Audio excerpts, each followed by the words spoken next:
right, I hope everyone had a nice lunch. Our next panel will be gathering here, and this panel is going to be talking about distribution planning and hosting capacity. There'll be an introduction to distribution planning regarding current methods and changes being implemented to address DER growth. Includes a discussion of use cases, methods, and applications of hosting capacity in the US. Okay, our first speaker will be Jeff Smith from FPRE. Then we'll hear from Mark Aswera again from PG&E. And then we'll hear from Mark Asano from Hawaiian Electric, Sky Stanfield from IREC, and then Samir Sukar from ICF. Let's do the same order. Oh, we changed it around. Okay, sorry, I'm looking at an old copy here. So we're going to start with Samir, Mark Aswera, Sky, Jeff, and then end with Mark Asano from Hawaiian Electric. So Samir, come on up.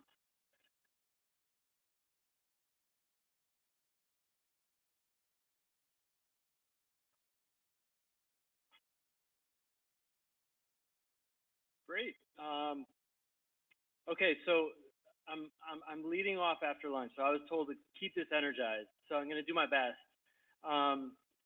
You know, we're getting into the afternoon session. We're going to start talking about details, but I really sort of view this presentation as a way to really connect the dots between the discussions we were having this morning in terms of kind of value proposition and thinking about sort of what's the value of undertaking some of these activities and some of the detailed methodologies and sort of that connecting tissue is really around use cases. So I'll describe that a little bit.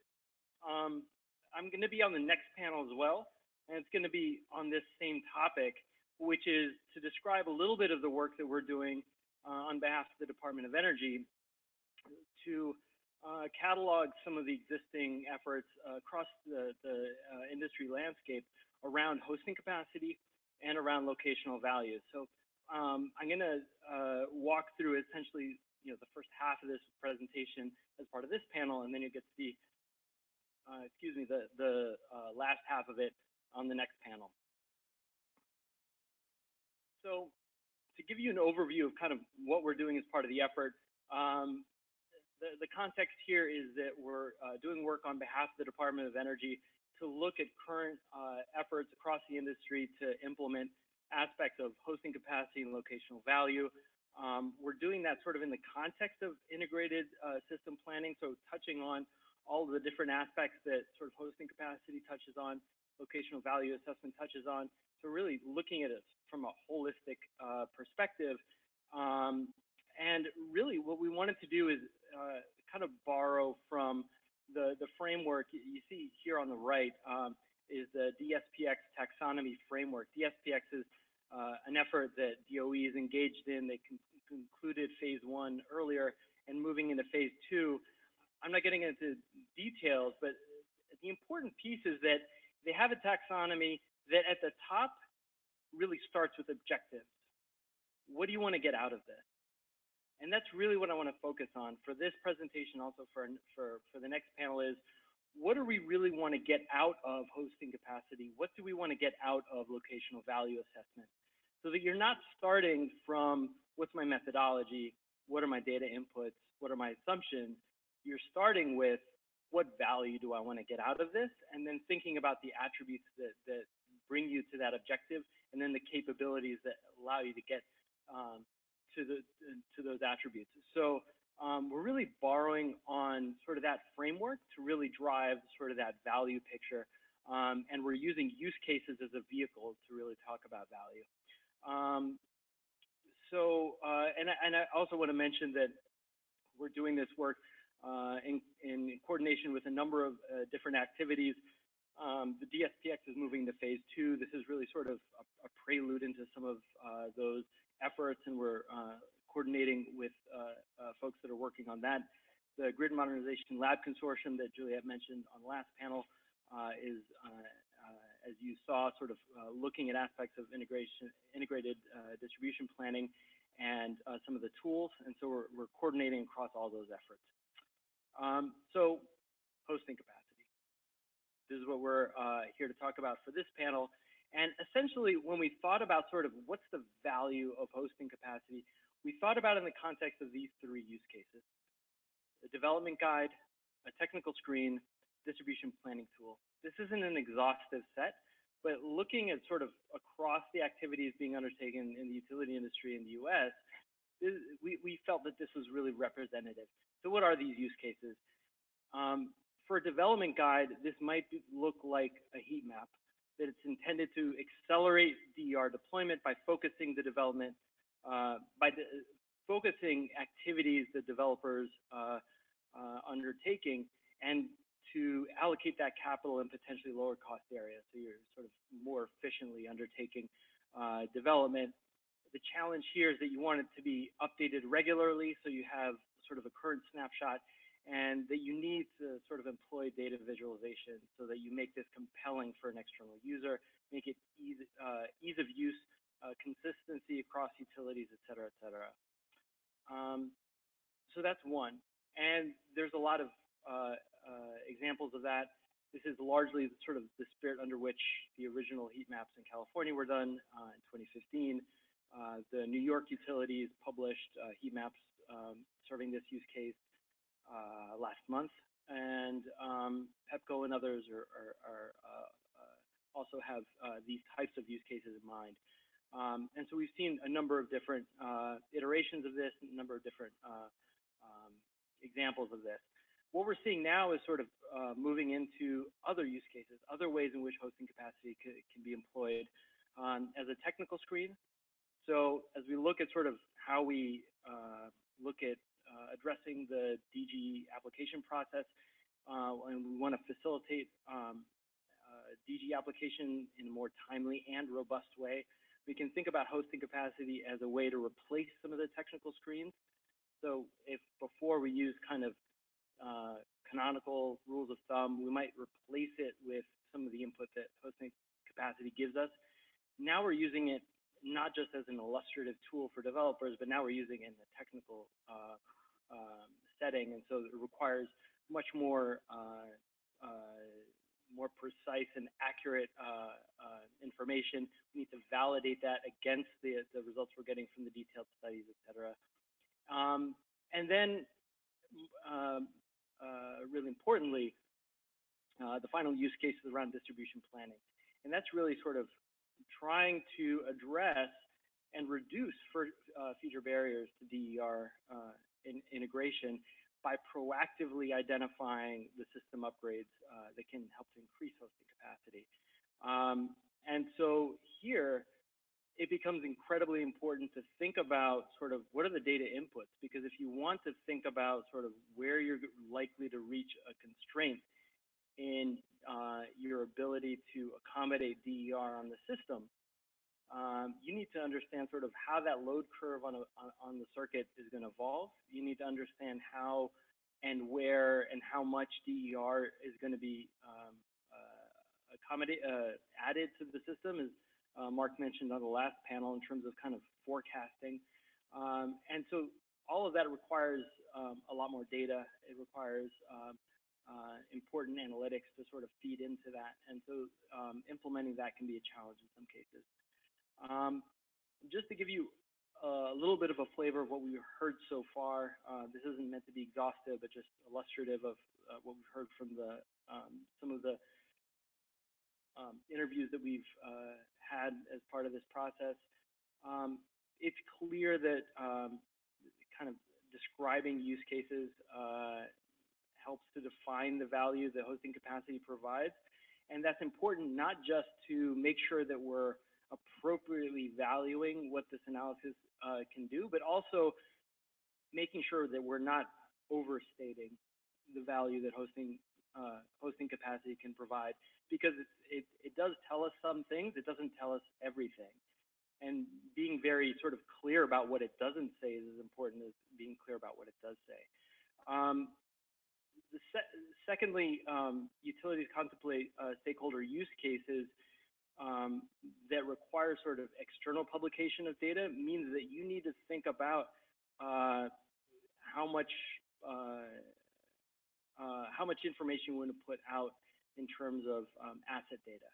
And that becomes, that's sort of the first threshold question that a lot of utilities face, is sort of how much information, how much asset information do we need to put out there, and how much are we comfortable with? And I think for a lot of utilities, this becomes sort of the first important question, and determines largely whether they move forward to provide heat maps. Understanding long-term use cases will inform decisions that impact near-term investments in system visibility and control, right? So, this gets to some of those applications that Paul Santalella alluded to on the last panel, which is, if you want to be able to enable certain applications and distribution services down the road, that requires you to have certain visibility, potentially control of those resources. And so understanding sort of, if you want to look at hosting capacity on a real-time operational basis, you need to think about sort of the communication infrastructure that could facilitate that. And then part of this is that the use case conversation has to be iterative and expansive. What I mean by that is, we define sort of a use case and the value, but then that has to feed back into what is possible based on what data do I have, in terms of whether it's AMI data or system monitoring information, how quickly I can pull, how frequently I can pull that information. And so you end up sort of defining the use case, but then you look at what you can reasonably implement, so that you then bound the use case and think about sort of a roadmap to maybe think about a first stage, second stage, third stage, to eventually get at your final vision, but you sort of constrain it. And what I mean by expansive is that you're looking at the dependencies and prerequisites to actually start implementing that, because it might turn out that if you want to enable this use case, as I mentioned before, you need to implement these other aspects in your DER and load forecasting, and that sort of impacts how quickly you can move in that other use case. So iterative and expansive, or holistic, if you want. There's aspects of policy and DER penetration that inform hosting capacity. I'm going to leave that for the sake of time, and just mention the last one. In some cases, hosting capacity can provide part of a use case, but it needs to be viewed in a broader context. And that's to say that if we're looking at either in an interconnection screen, just to take an example, it might be that yes, hosting capacity is an important improvement over sort of a typical traditional rule of thumb, but it might not be enough. It might not give you enough of an insight to be able to get to where you want to to get a DR application process that you want to get to. So if hosting capacity tells you some things about thermal voltage protection issues, but it doesn't tell you about secondary voltage rise, then maybe you need to think about sort of, maybe this is part of the answer, but it's not the complete answer. And so I'm going to end it there, and then on the next panel, we'll walk through the rest of the slides. And with that, I'll hand it over to Mark. Thank you all.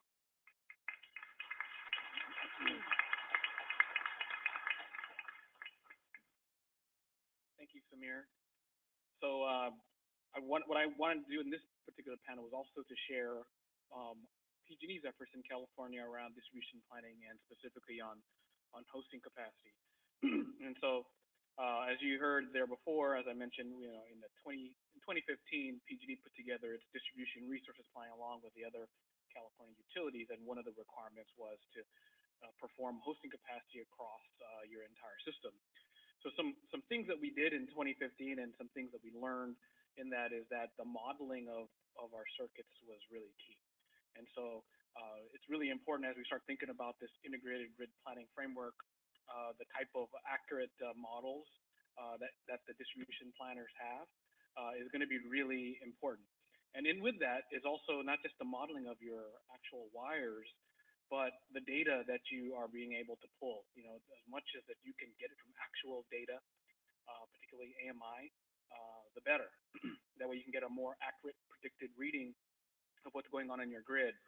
And that's something that we're seeing here in California. Not a lot of our distributed generation behind the meter has direct metering. In fact, it's net metering. So we have to make a lot of assumptions about what that technology or device is doing. Fortunately for PV, we have there's ways of doing that, but as DR adoption continues and you start incorporating storage and other types of DERs in there, really having access to good metering information as opposed to something net, getting something gross directly metered to inform your planning model would be really important. The other thing that we did there is, we talked about modeling, but also the method. We were able to complete our assessment for pretty much the majority of our feeders. We have over 3,200 feeders in distributions, PG&E's distribution territory. But 200 of them are either dedicated feeders or some form of underground. So we were able to assess about 3,000 of our feeders. But we were able to do it with just 2 engineers. And a lot of that is, I wanted to tie this back to the previous panel, was what type of methods could you do to get that some type of review to be able to look at your system-wide. And so we deployed what we called the streamline method, which is essentially using a lot of the information we have from our current rules, and we were able to improve some of the modeling and assess the entire system. So we were able to do that on a nodal level. We were also able to put our results on a map, as you heard, like a heat map or some sort, where we're able to signal to the developers and the DER community which circuits had room, which ones had less room. And the ones that had less room, there was more likely than not that there would be some sort of upgrade that would be needed. So it was signaling to the market on how that worked. As far as track record is concerned, when you really look at it from our interconnections, we are averaging about 5,000 interconnection requests per month, and we're able to, for the most part, if identify those locations where there aren't as many upgrades or not, so we're able to interconnect those in 3 business days or less. So some of the information we're putting out there is definitely helping some of the market. As we go forward in terms of the work we're looking at, there's looking at trying to find other use cases, and you heard Samir talk about those. The big use case that we really focused in 2015 was on the mapping, providing information, and the information we provided is more from a technology agnostic perspective. So it wasn't, we're able to provide different technologies on what the available hosting capacity would be, but when we assessed our grid, we were really trying to look at it from more, regardless of what type of technology, but what room do you have on the grid regardless of the technology. So as I mentioned, data needs is really important next to modeling and then the method. Some of the challenges that we've seen there is, depending on which method you use, it could require a huge amount of computational time. And so the direction where we're going in California, we're looking at another method, what we're calling a more detailed interconnection study method. They're called the iterative method, where we can automate a lot of our analysis in the way that we can look at our interconnections. That's going to require additional investments in our tools and potentially resources, but it's something that we're, in the long run, we're exploring if that's the right fit. Other things to consider when you're thinking about integrated grid planning and hosting capacity. Although hosting capacity is largely talked about on the distribution level, I know that you have to also start thinking about the grid as a whole. Do you start to run into those limitations at the transmission level? And so it's one thing to say I have X amount of hosting capacity on the distribution grid, but if your transmission grid is limited, that hosting capacity essentially it's capped by whatever your transmission limitation is. And so some other efforts that we're thinking about down the road is, how do you assess hosting capacity on the transmission side? Not to mention, forget not to mention the role that smart inverters may play in helping increase some of the hosting capacity limits that we're looking at. And the other area that I think it's worth noting as well, we talked about the transmission limitation, but other use cases that need to be talked about here is the role of aggregation. So I heard someone talk about virtual power plants. So when we get to a point where it's no longer just a single point, single generator that you're looking to try to ensure you can host, but you start getting into a situation where you have a fleet of generators that are aggregated and responding as one unit. What type of hosting capacity would you need, as well as how do you factor in if those units are participating in multiple services. So those are some other items that, from a California perspective, to kind of build off what Samir talked about, that we're also taking a closer look at. And so definitely would like to welcome your questions and thoughts as the panel continues. Thank you.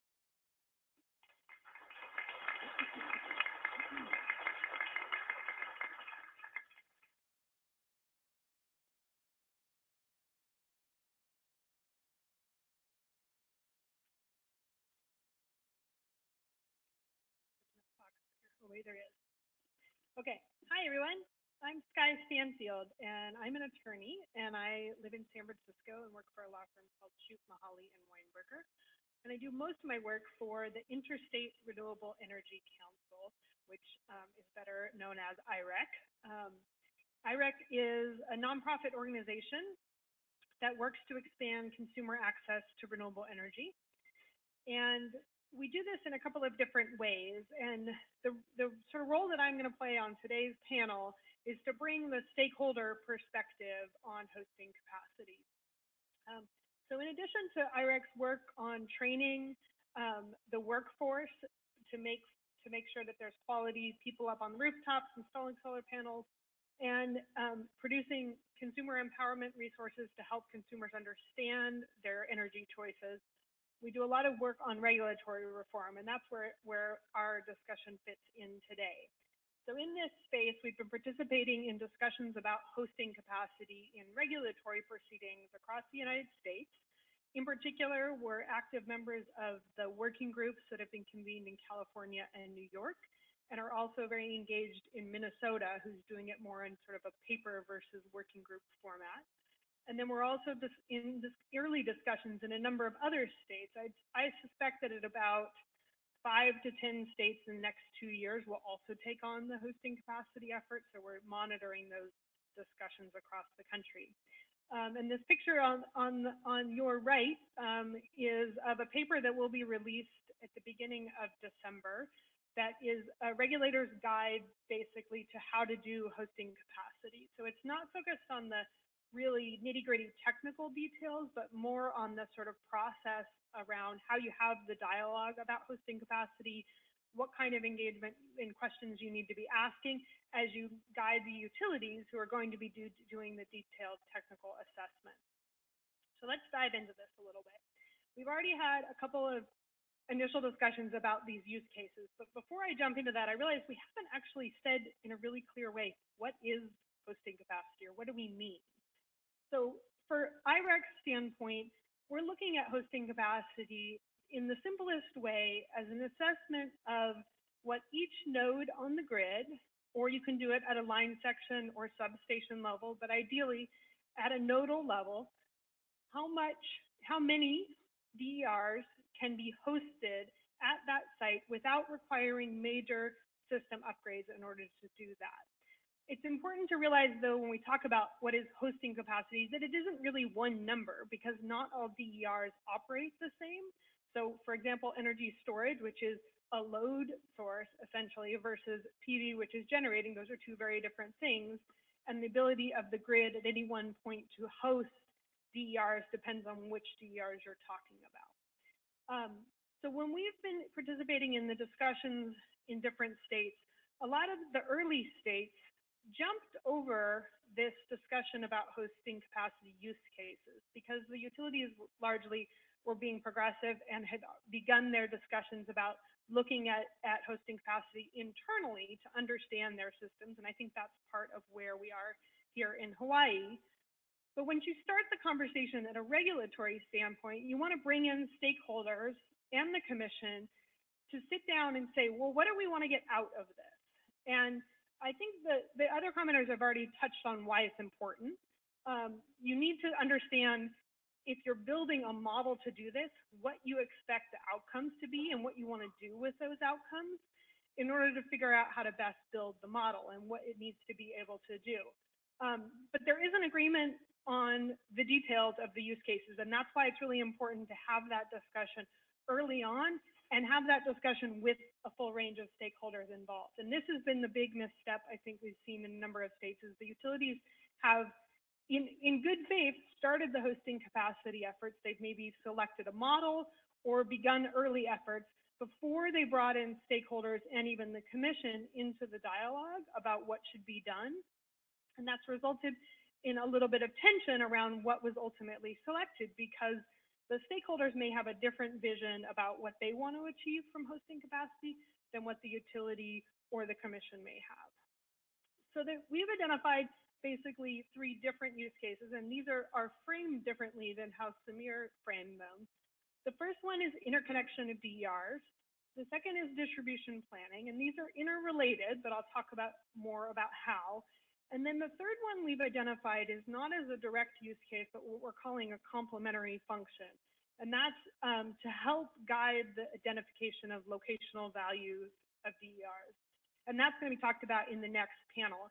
But the 2 primary use cases that most states are looking at right now are to use hosting capacity in the interconnection context, and then also to guide distribution planning.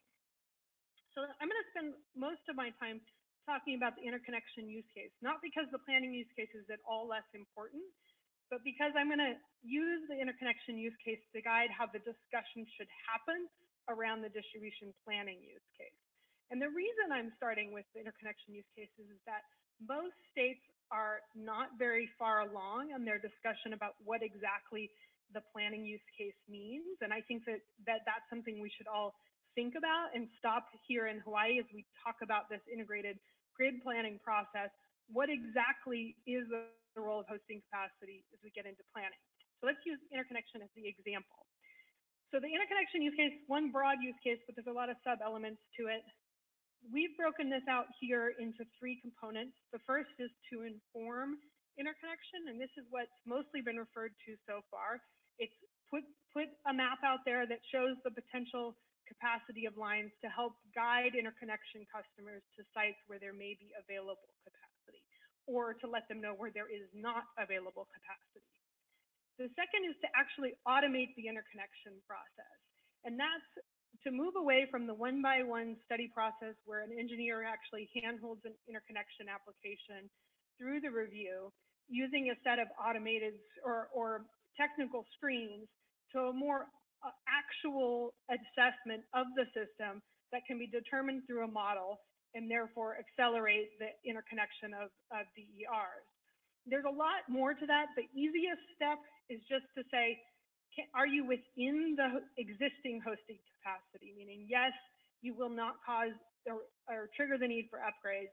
And then there's another layer beyond that, which is if you're not within the hosting capacity, can a hosting capacity model help inform what mitigations may be required to enable you to interconnect to the system? And then that gets us to the third one, which I put here as mitigate, so I sort of struggle around what the words are. Once we know that a project's being proposed at a site where there is a hosting capacity constraint, if we know what that constraint is, for example, is it a voltage constraint or a thermal constraint, that leads us to understand what the potential upgrades could be done or mitigations could be done to enable more DERs. So how do we, in essence, expand the hosting capacity through the use of this information? Okay, so what we've learned in this process of laying out the layers of the use case, in California, we got really detailed. The group sat down and worked together in a consensus-driven process to really identify what do people want to get out of the interconnection use case. Once we did that, then we started looking at the details of the model. And I put up here just a couple of different examples of what are some of the detailed technical questions that are going to go into actually assessing whether you'll achieve that use case. So for example, deploying smart inverters, which is a big conversation here in Hawaii. If you don't model the deployment of smart inverters, then are you actually going to get an accurate assessment of the hosting capacity to guide interconnection? How are you going to look at, for example, the extent of the grid modeled? If you only model either at a very high level So for example, at the substation level or at the circuit level, and as you move down the system, your ability to fully automate the interconnection process becomes a lot higher, and also your sort of visibility and transparency become much higher. There's probably about 20 different issues that came up that were technical issues for integration into the modeling that were all driven by the understanding about what we wanted to get out of that. So now let me take this back to the planning use case. So in every state we've been working on, all the utilities have said, yes, we want to use hosting capacity for planning. And so we said, well, what does that mean exactly? What do you want to use it for planning? And that has been the end of the conversation so far. It's like, well, we want to use it for planning to maybe identify upgrades, but there's not really a lot of detail to that conversation about exactly how is the outcome of the hosting capacity analysis going to inform decision-making in planning. And that's the thing that I think that needs to happen here in the next 2 days or going forward in Hawaii, is to think about how exactly do you want to use the outcomes of the hosting capacity analysis to inform planning? Do you want it to actually inform where individual circuits are going to be upgraded and how? Do you want to have it be sort of one piece of an informational tool with lots of underlying assessments to it? Whose decision making are you informing? Are you informing HECO's decision about whether to upgrade a certain line, or are you informing customers' ability to deploy DERs to help address its system constraints, such as non-wires alternatives? All of those questions have to be laid out in order to identify whether you're developing a model that gets you the results you want. And that's why the term accuracy is laid over all of this. All of these different components kind of lead into the question about whether the outcomes you're getting from the hosting capacity model are useful to inform the decision. And fundamentally, they have to be accurate. And there's not one measure of like exactly what is accurate. It's not a perfect number, and there may be a range that's acceptable, but different types of decisions are going to require more or less precision or accuracy in helping to sort of come to the conclusion you want about, yes, I know now from this hosting capacity assessment what kind of decision can be made. So that's my main point, is to go through the conversation, engaging stakeholders early on about what you want to get out of the hosting capacity analysis, and then take a look at the model and figure out what are the constraints or what are the opportunities that help you get to that ultimate use case. And then I'll hopefully, in the conversation later on today about stakeholder engagement, I have a lot of really specific thoughts about what has and definitely what has not worked in terms of actually engaging stakeholders to lead to a collaborative outcome on hosting capacity assessment that everybody supports. There's been a lot of effort so far where hosting capacity has been done by utilities, but the outcomes are receiving a lot of suspicion from customers and other stakeholders, and that's not facilitating good decision making down the road. So I think we really need to think about how to get the hosting capacity analyses out the door so that everybody supports them and sort of believes in them if we're going to use them for decision making. Thank you.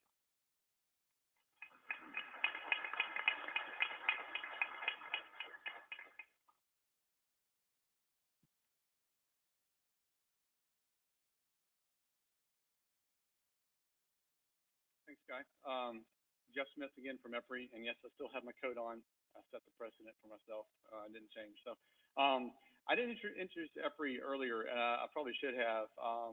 For those that aren't familiar with EPRI, we're the Electric Power Research Institute. We're an independent nonprofit organization focusing on art, research, development, and demonstration for the public benefit as it relates to energy and the environment. So a lot of the work that we've been doing as it relates to transmission, distribution, generation, customer base is all focused on that. And our objectives around,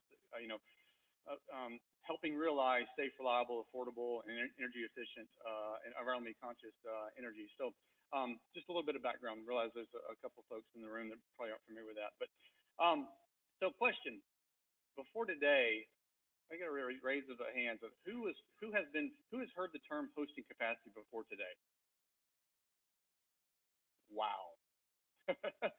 Okay, I can guarantee 6 years ago, there'd be maybe one hand or two hands going up, right? It's an evolving industry as it relates to hosting capacity, methods, applications, discussion, what goes into it, what doesn't, how can we use it, and so it's rapidly evolving. And so what I'm going to talk to you a little bit about is how that has sort of evolved over time, and some of the things that we need to take into account as we potentially use hosting capacity going into the future. So this is a bit of an eye chart, but there are a couple of different methods that have been developed kind of throughout the industry, and these are sort of the larger characterizations that have been used to try to describe different methods. And so I'm going to kind of step through a little bit at a high level the different methods. So starting about 6 or 7, okay, maybe a little bit longer than that, so 6, 7, 8 years ago, utilities were asking us the question about, well, how much DER can I accommodate? And the answer was always, it depends. I think somebody actually already said that earlier today. I was glad to hear that again. The answer is it depends. And the question back to that was, well, what does it depend on? Okay, so our answer to that was, okay, well, hosting capacity. Hosting capacity will tell you that. Hosting capacity tells you how much you can accommodate and where without impacting power quality or reliability under current configuration. And so the stochastic method is something we developed years ago to sort of answer that question about where does it really matter? You know, how does it impact the distribution system, that location-based impact? The idea is that you randomly select locations, increasing the penetration level up until you see an issue. It's a time-consuming process. We learned a lot from it, but it's a very intensive analysis approach. So a couple of years later, through the California Distribution Resource Plan process, California was asked to produce the hosting capacity map. So maps of your entire distribution system, identifying where you can accommodate DER and how much. So two methods sort of spun out of that. This iterative, I'm just going to use the terms iterative approach and a streamlined approach. Mark mentioned the streamlined approach that they're using for some use cases. And then there's an iterative approach. The iterative is basically sort of a brute force, just kind of analyze every scenario and run through the analysis. It can be fairly time intensive and requires a lot. And the California implementation requires a lot of data to go into it, that sort of thing. But it's effective. It's effective for calculating hosting capacity. And then PG&E came up with a similar approach, but just uses streamlined calculations that sort of make that analysis a lot faster. So instead of it taking hours to run, it only takes a few minutes. And then the last method, drive, essentially is what we call it, is our hosting capacity method. Is a newer method that we developed based upon what we learned from the past to provide a good answer in an effective manner. So that's something that we've been working on. But anyway, so different methods exist, and what we found is that a lot of different methods can get at the same answer. And so trying to dictate or mandate one method versus another, or comparing one method or another, not a lot of value to that, other than looking at comparing methods to identify potential gaps to actually move the industry forward. So allowing the industry to actually evolve, because what we're finding already is by the time this area is moving so quickly, by the time somebody actually writes something and publishes it, it's already changed. The methods are changing, they're evolving. Some methods are actually adopting characteristics of other methods, and so there's not a clear sort of delineation between the methods. So anyway, so the methods are evolving. What really matters, and so I wouldn't focus too much on the methods themselves, but what does matter? So what does matter? I'll get to that in a second. Here's just a comparison we've done. There's been a lot of industry discussion and as it relates to comparing different methods and that sort of thing. To the left is some comparison that was done through the California demo project that was published just last year, comparing the streamlined to an iterative approach, and very similar results were found. Actually, through the documentation, you can see that through that whole validation or comparison process, the methods were actually changing through that process. Again, the methods are always evolving. And then the right is just a comparison that we did of actually working with San Diego Gas and Electric, comparing our drive method to the iterative approach. So you can see that actually the numbers line up pretty much exactly on top of each other. So the methods aren't as important as actually some other factors that Mark was getting to earlier and Samir. So I'm going to talk a little bit about that. Models and impact factors. So as I mentioned earlier in the other discussion, distribution system is an evolving distribution system. It's not static, it's dynamic.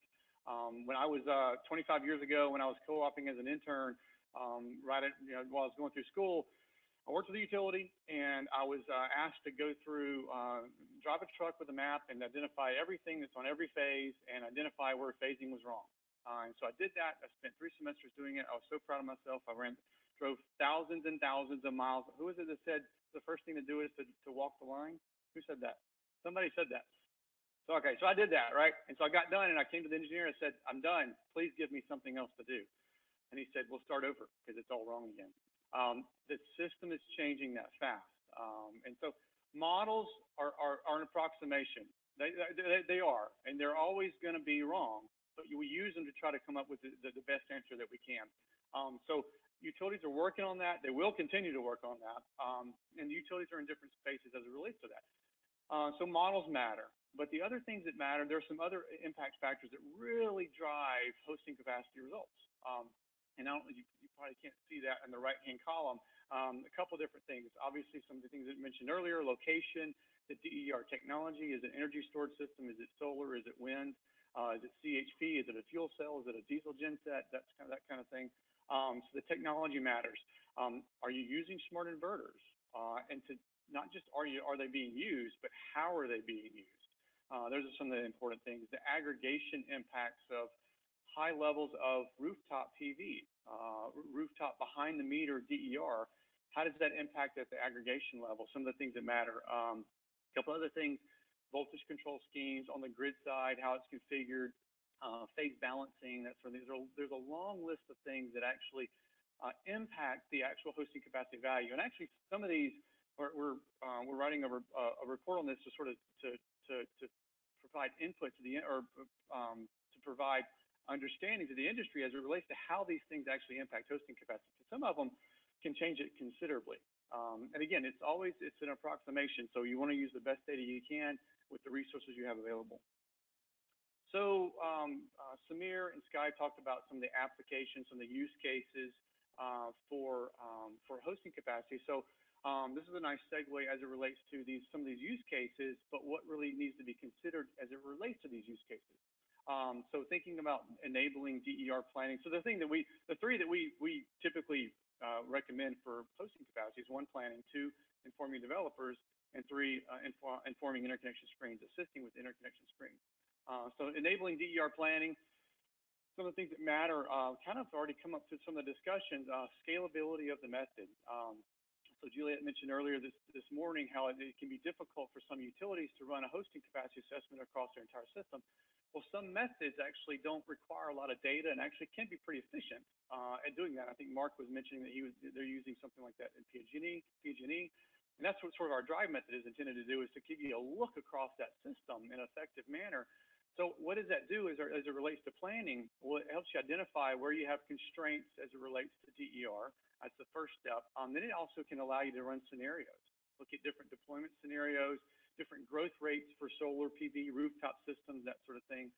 So it enables that DER planning piece, but it is that, as it relates to planning, it is sort of that half of that coin. The first half is that how much can you accommodate and where, but the other half is the value. How can that DER actually potentially be used to provide services back to the grid? So that's how we feel like that hosting capacity fits into the planning piece. Informing developers, kind of what matters there, granularity, the frequency of the updates, the existing DER out on the distribution system. So actually, how much is out there, how much has been approved in the queue, that sort of thing. Those are some of the things that significantly can impact your remaining hosting capacity. Then assisting with screening, that's the other thing.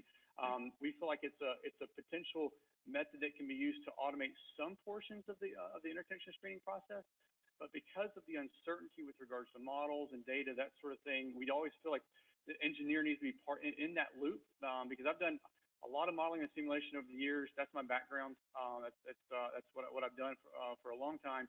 And even when I get a really good model, from the utilities, done a really good job of getting the model up to date.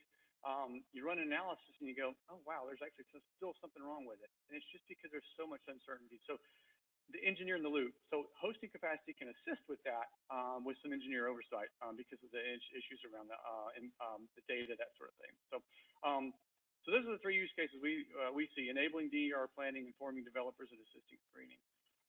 So next steps for hosting capacity, the methods are going to continue to evolve. I've already had some conversations with a few folks this week about some of the things that have actually been implemented so far, where methods are starting to blend. Iterative is starting to take on some streamlined characteristics. Streamline is starting to take on iterative. Anyway, the methods are going to continue to evolve, and they should. It's still in its infancy. Enhanced methods are going to incorporate DER value assessment, mitigation solutions. Not just how much can you accommodate, but what does it take to accommodate more and bring on more to the system? Automation, as we start to automate the actual distribution system and include more distribution automation, and the system becomes much more dynamic, that needs to be taken into consideration as well. And then just performing ongoing validation and comparison studies. So some of the work that we're doing as it relates to hosting capacity in our drive tool, it's something that it's part of our research, some of our core work that we're doing. The methods that we've developed are evolving. We're actually working with a users group that we have about a couple dozen utilities throughout the world that are actually using the drive tool, and we're actually taking their input and some of the needs they see or some of the issues they find to help enhance the method, that sort of thing. So it's going to take a collaborative effort on the industry is moving forward. It does have value. It can be used. But knowing what goes into the tool, kind of like what was mentioned earlier, what goes into the tool, understanding what your inputs and your assumptions are, so you can better quantify what those outputs are going to be essential moving forward. So with that, I'll conclude.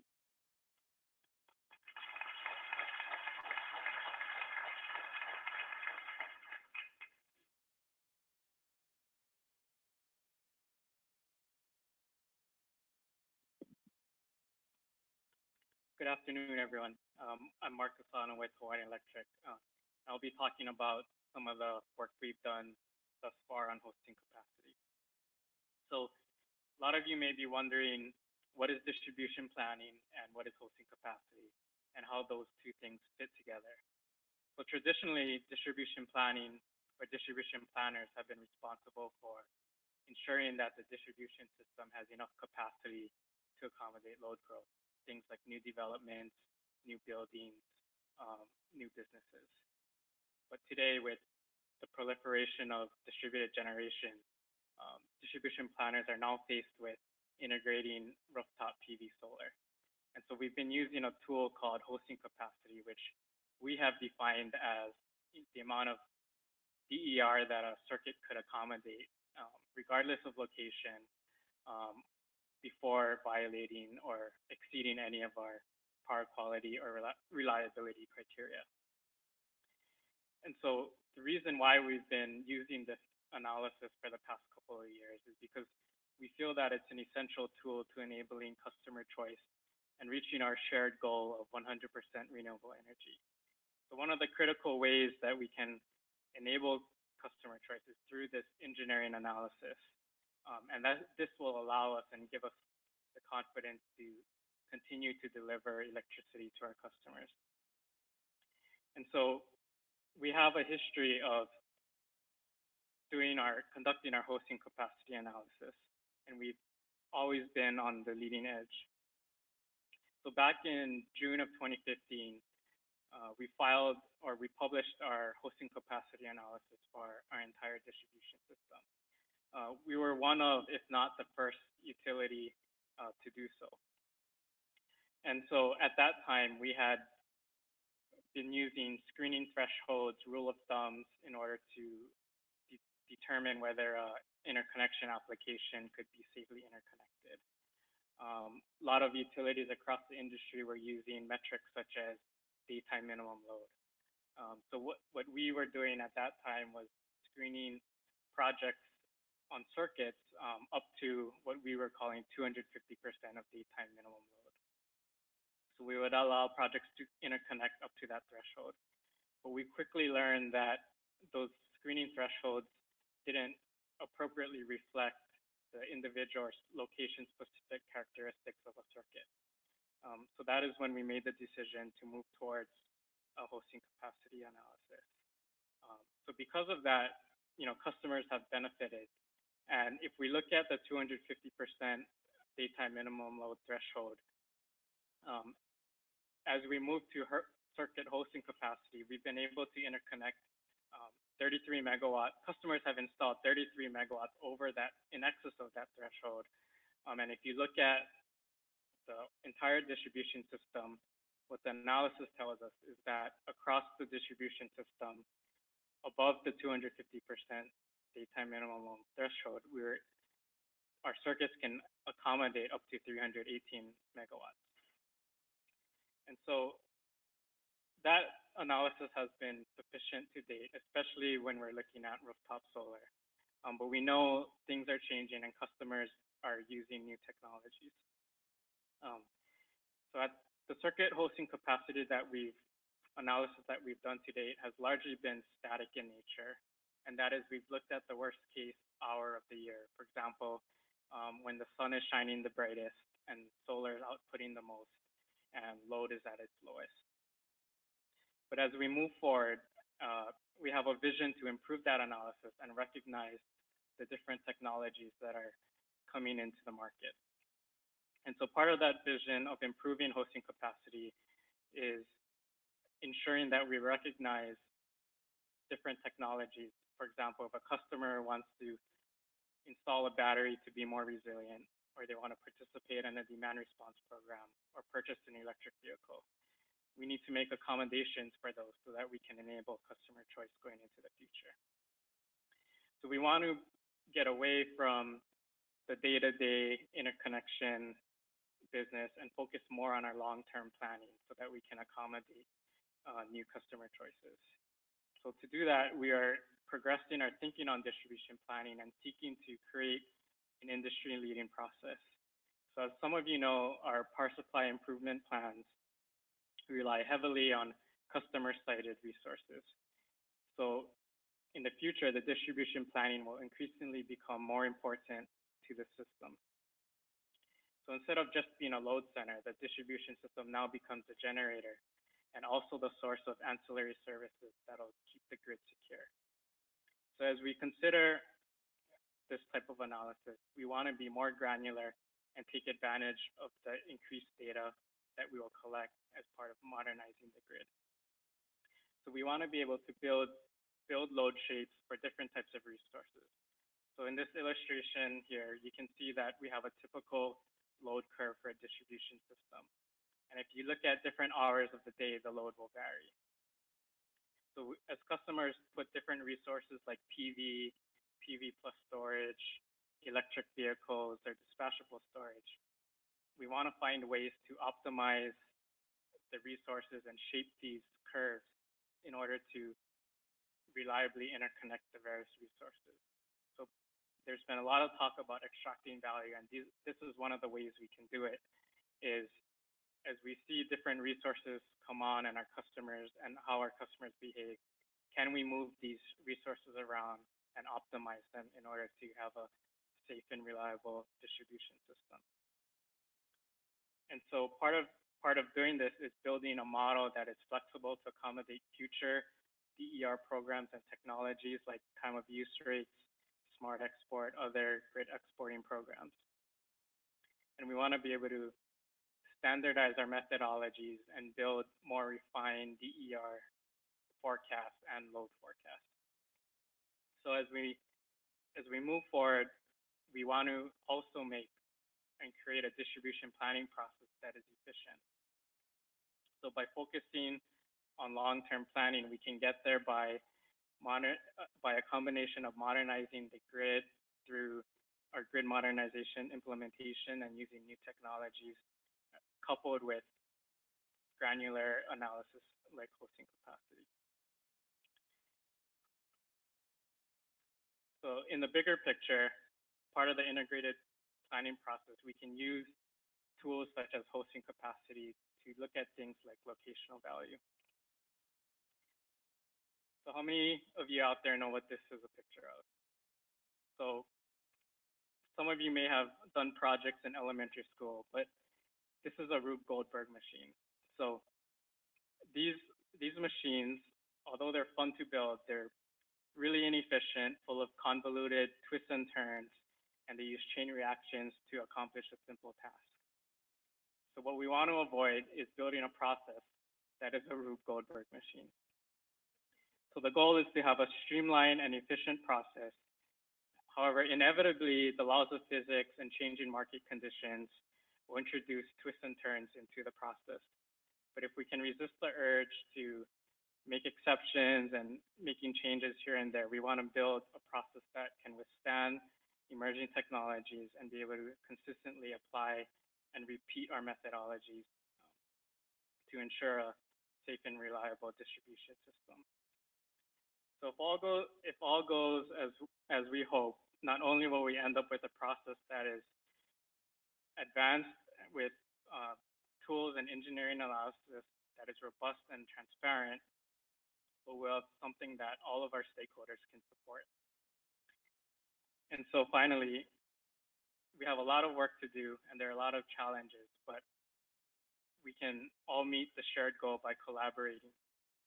So in summary, that we have demonstrated the benefits that hosting capacity can bring, and going forward, we have a plan to improve the process and make it more efficient. And we are taking a systems approach by looking at the entire process and not just focusing on things like PV or hosting capacity. For example, we've implemented an online interconnection tool that automates that process, and we can intake that data as input into the modeling. And from there, we can automate the interconnection review process, conduct our hosting capacity analysis that lays out a path going forward to accommodate future DER and load forecast. Thank you.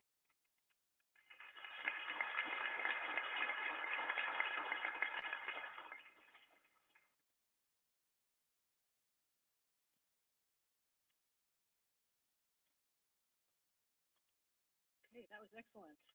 So we have time for questions now. Does anyone have any questions or comments on hosting capacity for any of our panelists?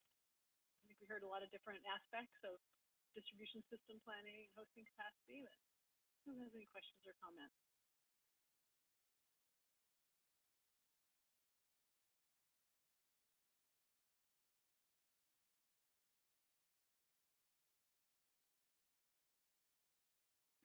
Microphone's coming your way.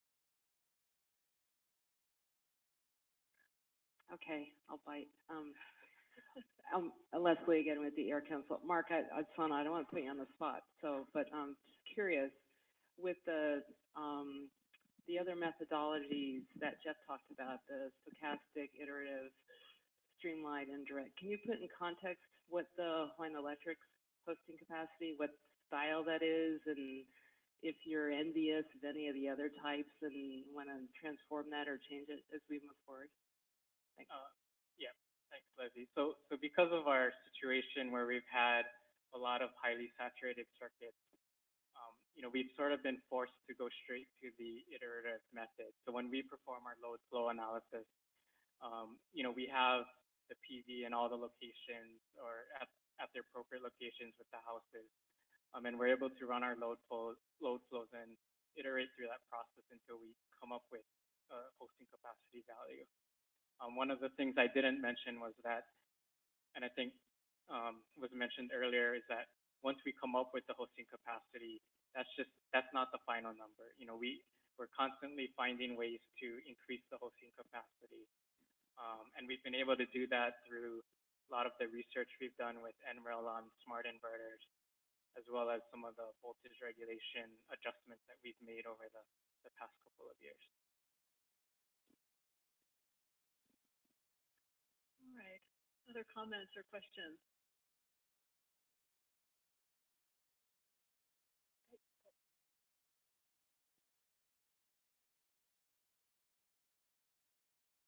Sorry, I don't want to take time from other questions.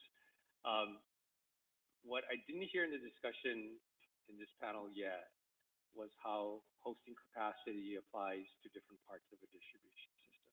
So North American distribution system has a primary radial feeder and a bunch of secondary low voltage systems.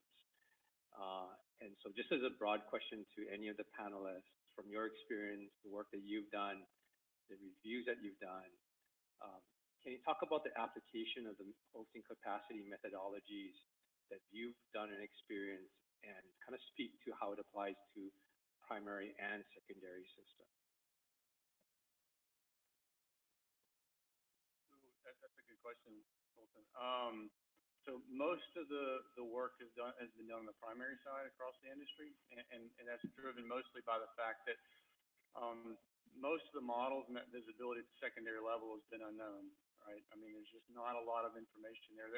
Even though there's a lot of solar PV connecting at that level, the work that we've done, our initial work we did 6 or 7 years ago, we took that extra step to model down to that secondary level, so we're capturing that input, that impact, so that we're looking at the across the entire system.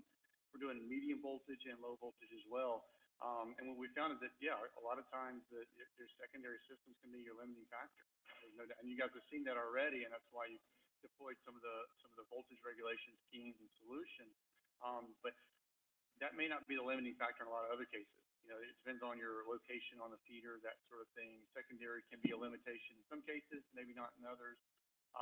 But with high levels of DER, you guys are going to see at that secondary level, you're just obviously you anticipate that's just going to grow. Over in Europe, it's a little different. Most of their systems are secondary. They're on these really long, low voltage lines. Same issues. They're actually what we refer to as our medium voltage issues. They're actually having the same as low voltage issues, location-based hosting capacity. So it's a little bit of a different animal there, but they also have the same challenges of not having that visibility at the low voltage level. Even though I have a extensive low voltage system, there's still that visibility and what's in the models and that kind of thing. So it's going to be it's an ongoing challenge. But look, yeah, again, still location matters and the type of resource, and whether it's the energy storage system, a solar PV system, whether it's dispatching, whether it's charging at night or charging in the middle of the day, that sort of thing.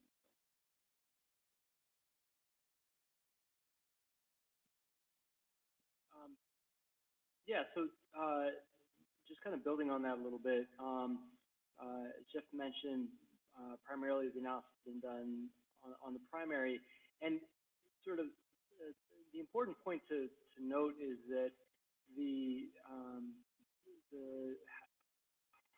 analysis and how you use it should be a function of the need. And so what we saw in New York was a huge influx of community DG, large sort of 2 megawatt, 5 megawatt systems, and there was a need to sort of reflect how those were impacting the primary, because they were largely interconnecting on the three-phase system. We're talking to another utility that was looking at more than 95% of their interconnection requests coming from rooftop, and their hosting capacity wasn't enough to provide a good sort of technical screen to do the auto approve, and so they looked at a more extensive analysis. It was able to capture some of what they were seeing on the secondary, some of the voltage rise on the secondary, to be able to do some of that fast track process. And so that gets to sort of understanding what hosting capacity gives you, what it doesn't give you, and then sort of looking at sort of in a broad sense of what you want to accomplish through the analysis. Yeah, from PG&E's perspective, hosting capacity has been largely focused on the primary side. We actually are even just trying to list out what facilities are documentation for the different sizes from the secondary side. So it's a challenge for us, although we are undertaking that effort to at least get the mapping consolidated in a common place.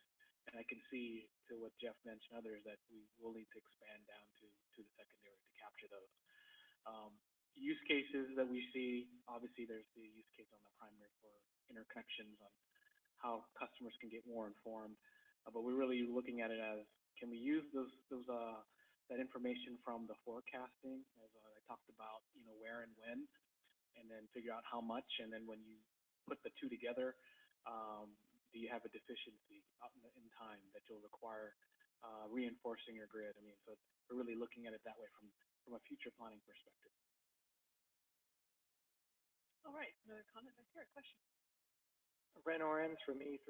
This is an extension of Colton's question, and it's to Mark Asano first, but I open it up to anybody else who has a response. So in Hawaii, they're so far along on the DR and solar behind the meter case that they are also bumping into system hosting capacity constraints. So I had a question to Mark first is, so you're looking at all your locational constraints on the feeders.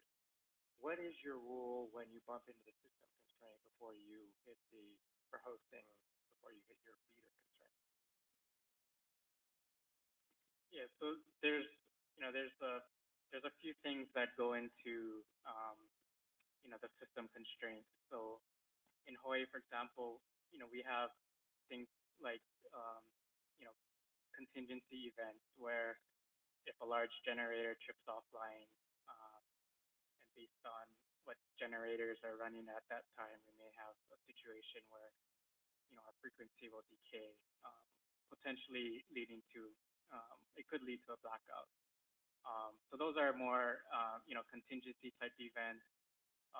Another aspect of when looking at the bulk system is things like excess energy, where we just have a lot of rooftop solar, for example, but all of our synchronous generators may be already running at its minimum point, and that can also cause some frequency issues. So there's a lot of work that we've done around system security, and we'll hear a little bit about that tomorrow.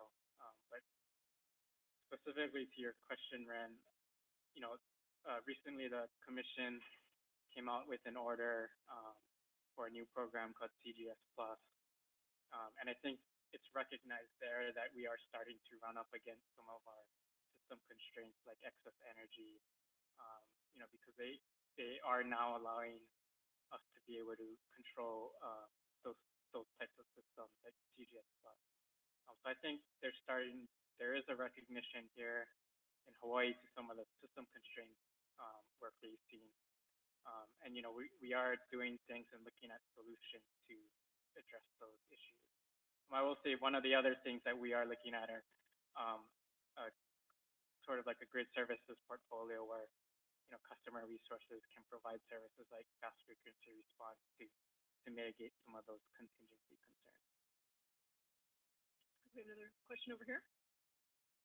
Keith Yamanaka, I'm with the Army. I got a question regarding hosting capacity. And do you look at some of your, I guess like for the Army, we're like a utility operator. We have protection schemes. I'm a little bit worried that, as you get more DER and your fault current level starts to drop, when am I going to have to start doing something on the protection scheme? We're encountering that just trying to island with some of your, one of your projects. So, is that going to be one of the limiting factors you guys are going to look at? I mean, I hear a lot about thermal things, and, I think protection is not really looked at enough. That is a good question, and typically what we see the order being you hit a voltage limit first, typically, then you might hit a thermal limit, and then protection. Protection, reduction of reach, what you're getting at, lower fault current levels, affecting your coordination of your protection elements. So when we do our hosting assessment, it's voltage protection and thermal. It's all three, so it considers that impact as well. But it's not an actual protection study because that requires a significant amount of information with regards to your relays and fuses, settings, and that kind of thing. More of an analysis to see is there a potential issue there that needs to trigger a more detailed study to look at actual protection settings and that sort of thing. So when we do our hosting, that's what we've always looked at is voltage, thermal, and protection, a couple of different protection criteria.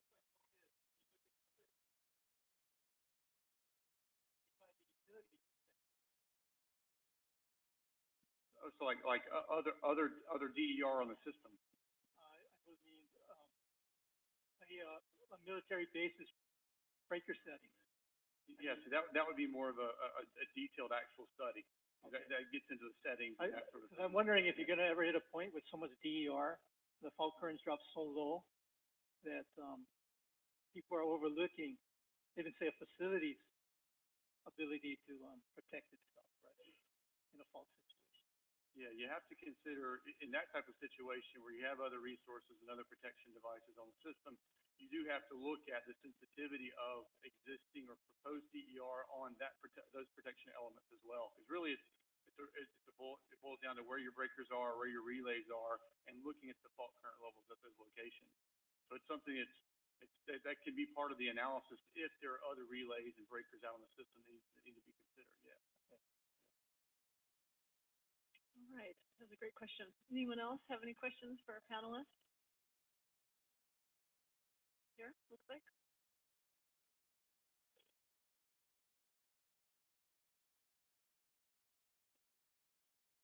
Barry Mather, National Renewable Energy Lab. I really enjoyed this panel so far, but I kind of have one question on my mind. It has to do with what level we really should be doing hosting capacity. So Jeff, you laid out kind of the different types of hosting capacity very nicely in your presentation. And what I'm thinking is that there's so much uncertainty in planning, right? You know, usually we're doing planning for, you know, relatively long periods of time on the distribution system because we have assets that last a long time, that sort of thing. You know, in some of the original, say, stochastic hosting capacity analysis was meant to be very conservative in a lot of ways, right? So it was sort of a minimum guess at what the hosting capacity would be, and then you would do a detailed study for anything higher than that.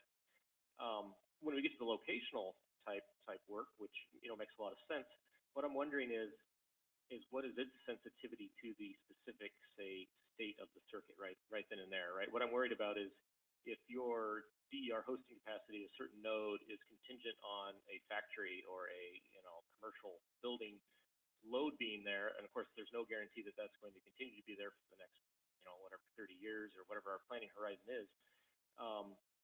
I'm having some questions there on the validity or the value, say, of that analysis. So if anybody has any ideas of really where the main value and where we should be looking at hosting capacity analysis, you know, to provide some insights for these different things that we're talking about, versus when do we just do a real study and you know, kind of do the engineering thing and get it over with.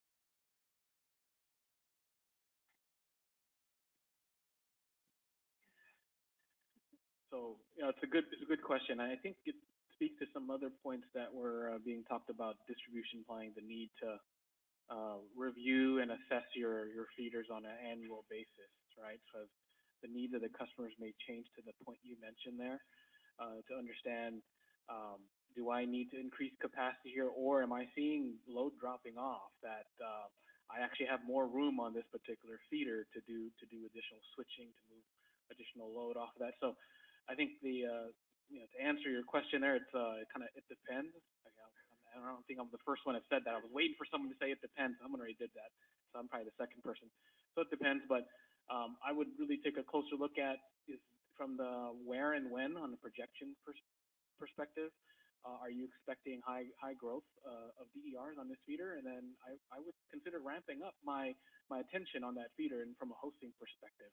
But on an annual basis, the planner should be continually looking at the grid conditions, how's load materializing, and trying to sniff that out before that happens.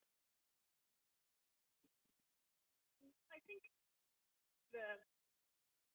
the way to think about this is as we grow and get better at data, our ability to be very precise is going to grow over time. And so our ability to monitor specific change circumstances is going to grow over time. One of the big questions that has come up in a couple of the states that are looking at doing this is how often you're updating the models, and how often can you update the models depending on how computationally intense the method is that you've selected. And if you want to be making moving to a semi or fully automated interconnection decision, or really guiding very granular decision making in the planning context, you have to be updating them with real data as often as possible. Otherwise, you're not going to be able to make decisions, reliable decisions like that, or you'll risk having circumstances change. If you're only updating the model once a year, and you all know how much things change just in 24 hours, once a week, once a month, once a year isn't really going to be a very useful guide for actual decision making at any specific level. And then I think you get down to some of the other points that we've been talking about, like how much you're mapping. Are you looking at the secondaries? What devices are actually available, and then what monitoring do you have? Do you have a DERM system or other ways of knowing when load is changing dramatically? Those are all sort of the long range pieces to make it so that you're not doing as much one-on-one engineering. And then I just want to go back though to what you said, which is when do we just do the study? And I think from a stakeholder perspective, the utility's default always is, let's do this model, but also let's just do a study every time. Like almost every state, that's the case. And I get it. I get that your job is to protect the system, but that is absolutely not realistic. And if we're sitting in the state that's the best example of that, having had the experience of going through thousands of interconnections a month and has learned how to make faster decisions. But in other states, it's been a slow learning process, and the default is always that we should study every single one of them. And that's just not practical. So we're trying to build in, how do we transition to a more automated decision making, and what are the information pieces we need to help us get there? We're not going to go from studying everything to not studying everything overnight, but using hosting capacity as sort of a tool that we build out over time. Add a couple of comments on that one. I think it does get to the application. And so if you're using it for informing developers, for planning, you can do some, like for planning, I would say that's part of your sensitivity analysis, right? In terms of your load growth, your DER growth, your configuration of your system, your voltage reg schemes, that sort of thing. So I would say that's more of a sensitivity analysis. I think you raise a good point, Barry, as it relates to using hosting for maybe automated interconnection analysis, that kind of thing, because there's always going to be that uncertainty. And when you look across, and we work with some utilities, like you guys have 3,200 feeders, I guess, 30, a couple planners, and having that visibility across the system and running that in an automated fashion, things like that will potentially be an issue because you're relying on either last year's historical data and loads change. Businesses, companies go out of business, loads change. Maybe you have a load there that you didn't have before, right? So it is a dynamic system, and so that's where that uncertainty with regards to, you're always going to have that, regardless of how good our models get. I mean, we have a modeling background, right? I mean, we do our best to do good models. We know it's still an approximation. So just recognizing that fact and then figuring out how to still use that output as a means for answering a specific question, use case, that kind of thing is important. But knowing that there are some uncertainties with regards to the answers. Okay, well, let's thank our panel.